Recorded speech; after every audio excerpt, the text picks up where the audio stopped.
राष्ट्रवादी काँग्रेस पक्षाने नवसंकल्प शिबिर हे 2 दिवसीय संभाजीनगर या ठिकाणी 18-19 तारखेला नियोजित केलं होतं। त्याप्रमाणे आम्ही तिथे सगळी व्यवस्थाही केली होती।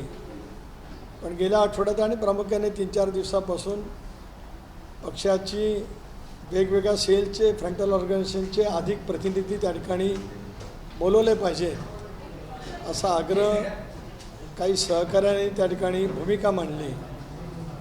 मला स्वतःलाही ते योग्य वाटलं आणि म्हणूनच राष्ट्रीय अध्यक्ष अजितदादा, कार्याध्यक्ष प्रफुल्लभाई यांच्याजवळ चर्चा करून आम्ही ती संख्या नक्की केली आणि त्याच्यामुळे संभाजीनगरमध्ये उपलब्ध असलेली निवासाची व्यवस्था ही अपुरी पडत असल्यामुळे आम्ही 18 आणि 19 हे 2 दिवसीय हे शिबिर हे आता शिर्डीला त्या ठिकाणी घेतो आहोत। या शिबिरामध्ये प्रामुख्याने सभासद नोंदणी हा एक अजेंडावरचा पहिला महत्त्वाचा भाग त्या ठिकाणी असेल। त्या दिवशीच सभासद नोंदणीचा या संबंध कार्यक्रमाचा शुभारंभ त्या ठिकाणी होणार आहे। राज्यभरामध्ये वेगवेगळ्या जिल्ह्यांच्यामध्ये शहरांच्यामध्ये सुद्धा सभासद नोंदणी योग्य पद्धतीने व्हावी म्हणून त्या दृष्टिकोनातून सुद्धा काही निरीक्षकांची नेमणूक त्या ठिकाणी केली जाणार आहे, जेणेकरून विविध कालावधीमध्येच ही सभासद नोंदणी पूर्ण करण्याचं पक्षाचं नियोजन त्या ठिकाणी आहे। वेगवेगळ्या राजकीय विश्लेषकांना काही प्रभावीपणाने मांडणी करण्यासाठी त्यामध्ये आम्ही निमंत्रित करण्याचं नियोजित त्या ठिकाणी केलेलं आहे।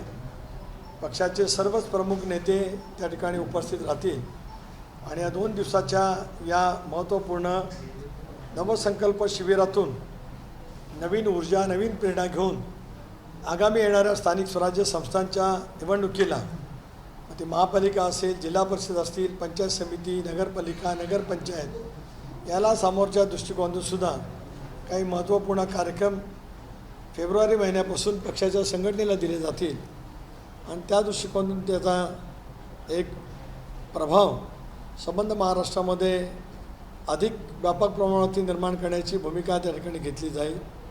हे आज आपल्यामार्फत माझ्या सर्वच प्रतिनिधींना आम्ही निरोप द्यायला सुरुवात केलीच, परंतु गेल्याच आठवड्यात आपण ज्याला पत्रकार परिषद घेतली होती त्यावेळेला ते संभाजीनगर या ठिकाणी होणार होतं असं मी इथेच घोषित केलं होतं।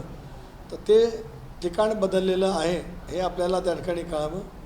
संक्रांतीच्या शुभेच्छाही द्यावा आणि त्याच्या पाठीमागचा हेतू होता। आज राष्ट्रीय अध्यक्ष अजितदादा, कार्याध्यक्ष प्रफुल्लभाई यांच्याजवळ चर्चा करून त्यांच्या मान्यतेने पक्षाचे मुख्य प्रवक्ते म्हणून माजी खासदार आनंद परांजपे यांची नियुक्ती या ठिकाणी मी घोषित करत आहे। ते आजपासूनच किंवा उद्यापासूनच त्यांच्या मुख्य प्रवक्तेपदाचा चार्ज घेऊन त्या दृष्टिकोनातून ते आपल्याशी संवाद करतील। पक्षाच्या अधिकृतपणाची भूमिकासुद्धा ते त्या ठिकाणी मांडतील। इतरही आमचे प्रवक्ते मुख्य प्रवक्त्यांशी चर्चा करूनच पक्षाची भूमिका, घटक पक्षाच्या संदर्भातली भूमिका असेल, इतर काही राजकीय विषयावरचं भाष्य असेल ते त्या ठिकाणी करतील। पत्र तयार करायचं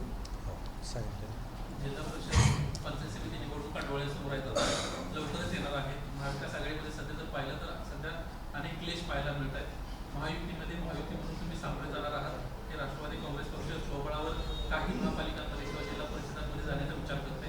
स्थानिक पातळीची परिस्थिती राज्य पातळीवरती तिन्ही पक्षाचे नेते ज्यावेळेला आम्ही बसलो होतो त्यावेळेला सर्वोच्च न्यायालयामध्ये जी याचिका आज प्रलंबित आहे, ज्यामुळे गेले 2 वर्ष स्थानिक स्वराज्य संस्थांच्या निवडणुका होऊ शकल्या नाहीत, त्या संदर्भामध्ये सरकारची भक्कमपणाची बाजू मांडली गेली पाहिजे आणि आता स्थानिक स्वराज्य संस्थांमध्ये लोकशाहीच्या माध्यमातून प्रतिनिधी आलेच पाहिजेत, ही आता महायुतीची भूमिका आहे। एकदा सर्वोच्च न्यायालयामध्ये युक्तिवाद होऊन त्या संदर्भातला निकाल आल्यानंतर ज्यावेळेला या निवडणुका दृष्टिक्षेपामध्ये येतील त्यावेळेला निश्चितपणाने आम्ही पुन्हा एकदा एकत्रितपणाने बसू। माननीय मुख्यमंत्री देवेंद्रजी, उपमुख्यमंत्री अजितदादा, एकनाथराव शिंदे, प्रदेशाध्यक्ष भारतीय जनता पक्षी, राष्ट्रवादी काँग्रेस पक्ष म्हणून मी आणि शिवसेनेकडून प्रतिनिधी असतील, शिंदेसाहेब नेमतील, ते आम्ही एकत्रित बसू आणि या संदर्भातला निर्णय त्यावेळेला घेऊ। सर, 2 दिवसांपूर्वी मुंबई विभागाची बैठक झाली तुमच्या पक्षाची, त्या बैठकीमध्ये ते नवाब मलिक उपस्थित होते. नवाब मलिकांचा सूर होता की खरं तर भाजप आपल्याला सोबत घेईल की नाही हे माहीत नाही, त्यामुळे पक्षाने मुंबई विभागाकरता मुंबई महानगरपालिकेमध्ये सर्वच वॉर्डमध्ये तयारी करा असे आदेश जे आहेत ते त्यांनी कार्यकर्त्यांना दिले. असं कदाचित होऊ शकतं का की भाजप म्हणजे महायुतीमध्ये तुम्ही आहात, भाजप आगामी काळात तुम्हाला घेणार नाही? नाही, असं मला आज तरी काय वाटत नाही. शेवटी मी मगाशीच इथेच आता आपल्याला सांगितलं की निवडणुका ज्या वेळेला सर्वोच्च न्यायालयाच्या निकालाच्यानंतर दृष्टिक्षेपामध्ये येतील त्यावेळेला आम्ही जरूर त्यावेळेला बसू. मग मुंबई महापालिका असेल, पुणे असेल, पिंपरी चिंचवड असेल, नाशिक असेल, संभाजीनगर आहे, नागपूर आहे, अशा वेगवेगळ्या महानगरपालिका आहेत. जिल्हा परिषद पंचायत समितीच्या निवडणुका येतील, नगरपालिकेच्या येतील, नगरपंचायतीच्या येतील, त्यावेळेला चर्चा करून योग्य तो निर्णय होईल. सर अमित शहाने असं म्हटलं होतं की 2029ला शतक भाजपचा मुख्यमंत्री असेल तर महानगरपालिका. तर अमित शहाच्या या विधानाकडे तुम्ही कसं पाहता? प्रत्येक पक्ष हा स्वतःचा मुख्यमंत्री असावा, महापौर असावा प्रयत्न करेल. राष्ट्रवादी काँग्रेस काय विचार करते? एक असं आहे की अतिशय कॉन्शियसली आम्ही आमच्या विचारधारेशी ठाम राहत NDAमध्ये सहभागी होण्याचा निर्णय 2 वर्षापूर्वी घेतला. सत्तेमधला आमचा सहभाग झाला आणि महाराष्ट्रातल्या जनतेने आम्ही घेतलेल्या निर्णयावरती शिक्कामोर्तब करून आमचा निर्णय योग्य होता अशी पोचपावती त्या ठिकाणी दिलेली आहे. भारतीय जनता पक्ष आज देशातला महत्त्वाचा पक्ष आहे. देशामध्ये तिसऱ्यांदा मोदी साहेबांच्या नेतृत्वाखाली NDAला त्या ठिकाणी बहुमत मिळालं. राज्यामध्ये सुद्धा आज आम्हाला महाराष्ट्राच्या निर्मिती झाल्यापासून एकेकाळी काँग्रेस पक्ष एक हाती सत्ता मिळवत होता किंवा नंतर युती किंवा आघाडी, निवडणूकपूर्व युती किंवा आघाडी त्या ठिकाणी होत होती. इतकं अभूतपूर्व यश कधी महाराष्ट्रामध्ये अशा पद्धतीने मिळालं नव्हतं. तर यावेळेला महायुतीला मिळालेलं आहे. त्याच्यामुळे मी मगाशी म्हटल्याप्रमाणे आम्ही एकत्रितपणाने बसूनच या संदर्भातला निर्णय त्या ठिकाणी स्थानिक स्वराज्य संस्थांच्या बाबतीमध्ये करू. बाकी आमचा समन्वय उत्तम आहे. राष्ट्रवादी काँग्रेस आपला मुख्यमंत्री व्हावा यासाठी काही प्रयत्न करेल? कार्यकर्त्यांमध्ये उत्साह असं काय? या निवडणुकीच्या निकालाने निराश आणि हताश झालेल्या कार्यकर्त्यांना प्रचंड उत्साह आलेला आहे. त्यांच्यात ऊर्जा निर्माण झालेली आहे. स्थानिक स्वराज्य संस्थांच्या निवडणुका या आमच्यासाठी महत्त्वाच्या आहे, सर्वांसाठीच, महायुतीसाठी. आता विधानसभेच्या निवडणुकीला 5 वर्ष आहेत. त्यामुळे आज जी गोष्ट 5 वर्षांनी आहे त्याचा विचार करण्यापेक्षा पक्ष आणि पक्षाचं संघटन अधिक मजबूत कसं करता येईल या गोष्टीवरती आम्ही भर ठेवणार आहोत. अमित शहा शरद पवारांवर टीका करण्याची संधी सोडत नाहीत हे पुन्हा एकदा पाहायला मिळालं. ते असं म्हणाले की खरे गद्दार कोण आहेत तर शरद पवार आणि उद्धव ठाकरे आहेत. अशा पद्धतीने त्यांचं वक्तव्य होतं. आणि खरी राष्ट्रवादी कुठली आहे तर अजित पवारांसोबत असणारी आणि एकनाथ शिंदेसोबत असणारी शिवसेना ही खरी शिवसेना. एक असं आहे, अमित भाई या देशाचे वरिष्ठ नेते आहेत. ते राजकीय भूमिका या देशांतील वेगवेगळ्या राज्यांतील घडवण्यामध्ये त्यांचं योगदान मोठ्या प्रमाणावरती राहिलं आहे. त्यामुळे त्यांची भूमिका मांडण्यासाठी देशपातळीवरती ते नेते असल्यामुळे ते सक्षम त्या ठिकाणी आहे. महाराष्ट्रातल्या निवडणुकीच्या निकालाने शेवटी जे प्रश्नचिन्ह निर्माण केले गेले होते लोकसभेनंतर की खरा पक्ष कुठला, निवडणूक आयोगाने निकाल दिल्याच्या नंतरसुद्धा सर्वोच्च न्यायालयामध्ये याचिका प्रलंबित असताना लोकसभेच्या निकालाच्या नंतर आमच्या संदर्भातलेही प्रश्नचिन्ह निर्माण झाले. शेवटी आम्ही ठरवलं की लोकशाहीमध्ये जनतेच्या न्यायालयामध्ये जायचं आणि एकदा शिक्कामोर्तब करून घ्यायचं किंवा निर्णय घ्यायचा. तो निर्णय आम्हाला उत्तम पद्धतीने मिळाला. सर, तुम्ही म्हटलात की विधानसभा निवडणुकीला अजून पुढची 5 वर्ष, परंतु शरद पवारांनी आज दुपारी पत्रकार परिषद घेतली. त्यांनी म्हटलं की महायुतीमध्ये भाजप एक वेगळा संदेश देत आहे की 2029ला 100% भाजप स्वतः संपूर्ण कब्जा करणार आहे. मग दोन्ही पक्षांनी विचार करावा असं पवारसाहेब म्हणतात. पवारसाहेब गेली 6 दशकं राज्याच्या आणि देशाच्या राजकारणात आहेत आणि मी वारंवार या विषयावरती बोलत आलो की साहेब ज्या काय भावना व्यक्त करतील, प्रेसजवळ संवाद करताना जे बोलतील त्या संदर्भातलं मी कुठलंही उत्तर किंवा पक्षाची भूमिका त्या ठिकाणी मांडणार नाही. शेवटी साहेबांचा प्रदीर्घ असा अनुभव राज्याच्या आणि देशाच्या राजकारणामध्ये त्या ठिकाणी आहे. एक बाब नक्की आहे की भारतीय जनता पक्षाची भूमिका 100% काय आजच राहिलेली नाही, गेल्या अनेक वर्षापासून आहे. तरी NDAचं अस्तित्व आहेच. तसं पाहिलं तर मागच्या 19 ते 24च्या निवडणुकीमध्ये भारतीय जनता पक्षाला 300पेक्षा जास्ती जागा मिळून स्पष्टपणाचं बहुमत मिळालेलं असतानासुद्धा या देशातील NDAचं अस्तित्व आदरणीय मोदी साहेब, आदरणीय अमितभाईंनी टिकून ठेवलं होतं. हे आपल्याला कधी नाकारता येणार नाही. सर, वारंवार फडणवीस आणि ठाकरे यांची भेट होते. म्हणजे ठाकरे आदित्य ठाकरे तीनदा भेट केली. मुलीस त्यांना चूक कळली का कुठे युद्ध घेतात? त्यांना प्रश्न विचारला तर बरं होईल. सगळ्यांच्या बाबतीत काही निर्णय झालाय का?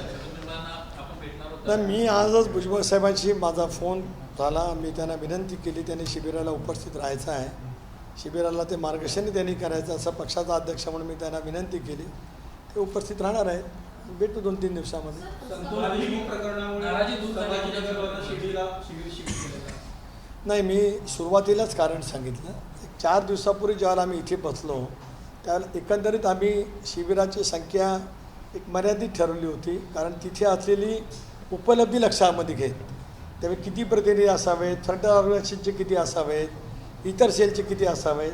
पण एकंदरीत या निवडणुकीच्या अभूतपूर्व यशाच्या नंतर सगळ्या वेगवेगळ्या सेल आणि फ्रंट ऑर्गनायझेशनला बोलवावं असा मतप्रवाह, अशी काही सूचना, मागणी काही सहकार्याने केली. मलाही पक्षाध्यक्ष म्हणून योग्य वाटली. त्यावेळेला लक्षामध्ये आलं की संभाजीनगरमध्ये इतक्या कमी कालावधीमध्ये सगळ्यांची व्यवस्था होत नाही, म्हणून ते शिर्डीला आम्ही शिफ्ट करण्याचा निर्णय घेतला. संतोष देशमुख प्रकरणामध्ये खरं तर मोका लावावा वाल्मिक करारांवरती आपण सातत्याने विरोधक म्हणत होते. आता कोर्टाने मोका सुद्धा लावलाय. विरोधकांना काय उत्तर आहे? नाही, एक असं आहे की न्यायालयीन प्रक्रियेचा भाग याच्यामध्ये विरोधकांना उत्तर देण्याचा काय प्रश्न आहे. राष्ट्रवादी काँग्रेस पक्षाची सुरुवातीपासूनची भूमिका राहिली की या प्रकरणाचा सखोलपणाने चौकशी व्हावी. माननीय मुख्यमंत्री देवेंद्रजींनी सभागृहामध्ये त्या संदर्भात एक घोषणा केली. 3 वेगवेगळ्या तपास यंत्रणा या कामाच्या बाबतीमध्ये या घटनेच्या बाबतीमध्ये त्यांनी नेमलेल्या आहेत. त्याच्यामुळे निपक्षपातीपणाने पारदर्शी पद्धतीने याचा तपास व्हावा, खोलवर तपास व्हावा, म्हणजे दोषी असतील त्यांच्यावरती कारवाई व्हावी, अशी राष्ट्रवादी काँग्रेस पक्षाची भूमिका पहिल्यापासून राहिली आणि शेवटपर्यंत राहणार आहे. धनंजय मुंडे यांनी राजीनामा देण्याची सर्वपक्षीय मागणी होती. विरोधकांना एक असं आहे की ही घटना खूप संवेदनाशील असल्यामुळे या विषयावरती मी राजकीय काही बोलणं उचित होणार नाही असं मी स्वतःशीच मनाशी ठरवलेलं आहे. त्याच्यामुळे धनंजय मुंडे यांच्या बाबतीमध्ये जे काय बोललं जातं त्या बाबतीमध्ये मी आज काही या विषयावरती बोलणार नाही. आणि शेवटी तपास यंत्रणा आहे. मुख्यमंत्र्यांच्या वरती महाराष्ट्राच्या जनतेचा विश्वास आहे. तपास चालू आहे आणि तपासाची जे निष्पन्न होईल त्यावेळेला होईल. पालकमंत्री पदाबाबत राष्ट्रवादी काँग्रेस पक्षाची लिस्ट जाणं अपेक्षित होतं. ती लिस्ट गेली आहे का आणि पालकमंत्र्यांची घोषणा कधीतरी होईल? शेवटी ही बाब माननीय मुख्यमंत्री, दोन्ही पक्षाचे अध्यक्ष आणि उपमुख्यमंत्री म्हणून देवेंद्रजी शिंदेसाहेब आणि अजितदादांच्या अखत्यारीतली आहे. ते या संदर्भातला योग्य तो निर्णय लवकरच घेतील. परंतु सर, रायगडच्या पालकमंत्री पदाच्या संदर्भात फार म्हणजे वाद पाहायला मिळतं. उदय सामंत जे मागचे पालकमंत्री होते रायगडचे, ते म्हणतात की यंदा देखील रायगडचं पालकमंत्रीपद जे आहे ते शिवसेनेच्या कोट्यात येणार आहे आणि आमचे मंत्री तिथे आहेत भरत गोगावले, असं त्यांचं स्टेटमेंट आहे. नाही, मला माहीत नाही कोणाचं काय स्टेटमेंट आहे. मला जबाबदारीने एवढं माहिती आहे प्रदेशाध्यक्ष असल्यामुळे, आणि मला राजशिष्टाचार कळतो. ते मला जे कळत असलं त्याच्यामुळे मी सांगतो अधिकारवाणीने, कारण मी पण 15 वर्ष मंत्री राहिलो आहे, पालकमंत्री राहिला. मुख्यमंत्र्यांचा अधिकार आहे. दोन्ही पक्ष आज युतीचं सरकार आहे म्हणून दोन्ही पक्षाचा नेत्याचा अधिकार आहे. ते जे नेते निर्णय घेतील तो सर्वांना मान्य असेल, मान्य करावाच लागेल. सर्व जिल्ह्यांच्यामध्ये वेगवेगळे प्रवाह असू शकतात, पण शेवटी निर्णय घेण्याची क्षमता असणारे नेते आहेत. या तिघांच्या नेतृत्वाखाली अभूतपूर्व यश मिळालेलं आहे. त्यामुळे ते निर्णय घेतील.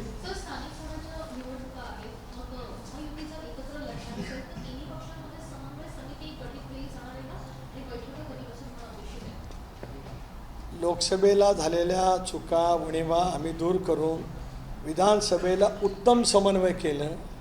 त्याच्यामुळे जागा वाटपात, उमेदवार घोषित करण्यात कुठेही विलंब झाला नाही.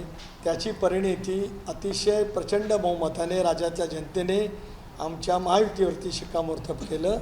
निवडणुका ज्या वेळेला स्थानिक स्वराज्य संस्थांचे येतील त्यावेळेला आमचा समन्वय कालही चांगला आहे, आजही आहे, उद्याच्या भविष्यामध्ये राहील. त्यामुळे राजकारणामध्ये केव्हा कुठल्यासाठी बसायचं याचं सगळे माहितगार लोक आहेत. महायुतीमध्ये स्थानिक स्वराज्य निवडणुका लढण्याचं जरी ठरलं असतं की शिवसेना आजही विश्वास व्यक्त करते की भगवा हा महापालिकेला शेवटी प्रत्येक राजकीय पक्ष काय बोलत असेल त्याबद्दल मला बोलायचं नाही.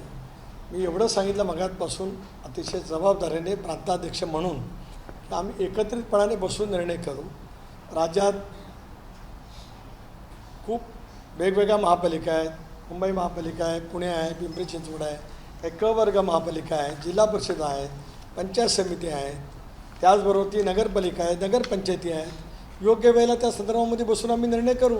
सर आज या विषयाची आम्हाला कोणालाच घाई नाही, सर कारण निवडणुका अजून सर्वोच्च न्यायालयाच्या कडे प्रलंबित असलेल्या याचिकेवरती अवलंबून आहेत. त्या याचिकेचा निर्णय लवकरात लवकर लागावा आणि स्वराज्य संस्थांच्या निवडणुकीचा मार्ग मोकळा व्हावा अशी आज महायुतीच्या तिन्ही घटक पक्षांची आणि मित्र पक्षांची स्पष्टपणाची भूमिका आहे. त्या दृष्टिकोनातून आम्ही प्रयत्न करतो आहोत. सर हिंदी में बताइए कि आशीष शेलार ने कहा है कि शरद पवार ने मराठीमध्ये त्यांचा तोड जबान फिसल रही है शरद पवार की अमित शाह के ऊपर बात करते. ये पहला सवाल. दूसरा सवाल, लवासा की फाइल खुलनी चाहिए, अगर खोलेंगे तो क्या होगा, ऐसा भी आशीष शेलार ने कहा. तीसरा सवाल, आज आपको बिल्कुल इसलिए दिया है राष्ट्रवादी कांग्रेस पार्टी के एमएलए काय काय शरदचंद्र पार्टी पवार शरद पवारांच्या पक्षाकडून तुम्हाला कोणी तिळगुळ दिलं का? साहेबांचं आशीष शेलार जी ने क्या बयान दिया है मैंने देखा नहीं. मैं रायगढ़ ज़िले के दौरे पे था. अभी यहाँ पे थोड़ा देर हो गई मुझे, इसके लिए मैंने माफ़ी सबकी मांगी है. जब मैं पढ़ूंगा देखूंगा तो उसके बारे में मैं टिप्पणी जरूर करूंगा. राष्ट्रवादी कांग्रेस पार्टी के जो आज पवार साहब के नेतृत्व में चुन के आए हुए, चाहे सांसद हो चाहे विधायक हो, जैसे कि मैंने गए प्रेस कॉन्फ्रेंस में बताया, दिल्ली में जब पार्लियामेंट का अधिवेशन होता है तब सारी मुलाकात होती जाती है, बात करते हैं एक दूसरे के साथ. शुभेच्छा तो हर एक को है. आज किसी ने दिया नहीं तो आज मैं तो दूर पर था ना, इसके लिए कहीं ब्रेंच के बाहर भी था. किसी का फ़ोन आया होगा तो मुझे मालूम आपके नहीं, संपर्क में है? लेकिन जो कुछ रेंज में है तो है ही. ये लवासा की फाइल खुलनी चाहिए. आशीष शेलार ने कहा कि लवासा की जब फाइल तक खुलनी मैं चाहिए. आशीष शेलार जी ने क्या बयान दिया है मैं पढ़ता नहीं सुनता नहीं, तब तक मैं उसके बारे में कुछ बोलना नहीं चाहता. सर फाइनली वाल्मीकि करार पे मकोका लगा दिया गया है. लगाने से पहले अपोजिशन कह रहा था कि कोई एक्शन नहीं ले रहा है, और अब शरद चंद्र पाटिल पवार साहब के एक लीडर है, वो कहते हैं कि देर आए दुरुस्त है. इस चीज़ को आप कैसे एक्शन में फिर भी ये सवाल ना है फिर भी विपक्ष ने इसके बारे में क्या टिप्पणी करना वो तो कर सकते हैं, डेमोक्रेसी में तो उनका अधिकार ही है. राष्ट्रवादी कांग्रेस पार्टी की अहम भूमिका है कि जो कुछ इसमें दोषी है उनके ऊपर सख्त कार्रवाई करनी चाहिए. सर लेकिन लगातार विपक्ष लगातार मांग कर रहा है कि धर्मेंद्र मोदी की स्तुति की मांग कर रहा है, उसको आप किस तरह से देखते हैं? मैंने बयान दिया था गए प्रेस कॉन्फ्रेंस में, आज दोबारा मैं वो बोलना चाहता हूँ. इसके बारे में मैं कुछ टिप्पणी नहीं करना चाहता हूँ क्योंकि घटना गंभीर है, उसकी जांच होनी चाहिए.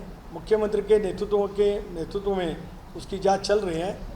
साफ साफ जब आएगा तब उसके बारे में निर्णय लेंगे. सर मुंबई महानगर पालिका चुनाव और भी कई चुनाव हैं, क्या एनसीपी अकेले चुनाव लड़ेगी या महायुति के साथ चुनाव लड़ेगी, क्या फैसला लिया है? मैंने यही बताया, जब चुनाव नज़र आ जाएंगे तब हम यूटी के सब वरिष्ठ नेता बैठेंगे, उसके बारे में चर्चा करेंगे.